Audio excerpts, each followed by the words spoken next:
fazer uma proposta a vocês, que eu consegui eleger a vereador, tá? Eu vou honrar o voto de vocês. Vou honrar a confiança que vocês estão dando em mim. Vou honrar a confiança que vocês estão me dando a palavra. Os meus amigos dando a palavra para vocês, né? Que eles vão dizer, olha, o senhor não é assim que ele me conhece, eu não posso queimar isso, eu não posso deixar eles passar vergonha por mim, jamais farei isso. Tá? Então eu quero dizer para vocês que eu quero pedir a ajuda de vocês, que eu acho que se não tiver uma corrente, uma ajuda de todos os amigos, e amigos dos amigos, parentes dos parentes, a gente não consegue chegar a lugar nenhum. Ninguém chega a lugar nenhum sem a ajuda de alguém. Não existe. Sozinho eu vou fazer, não existe.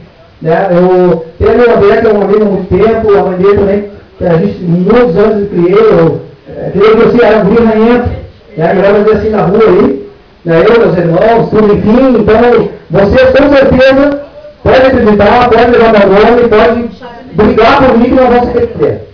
Tá? O Caio é uma pessoa que é meu amigo há muitos anos também.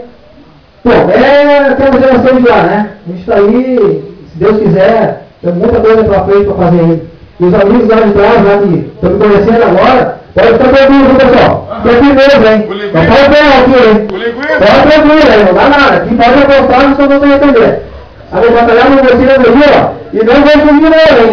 Se eu entrar adiante, pode apostar. Olha, daqui para o outro vou apostar. Vem daqui, ó. Vou ganhar e vou vocês aqui, ó. Fim de semana eu vim com vocês aqui, ó. Pode apostar nisso aí.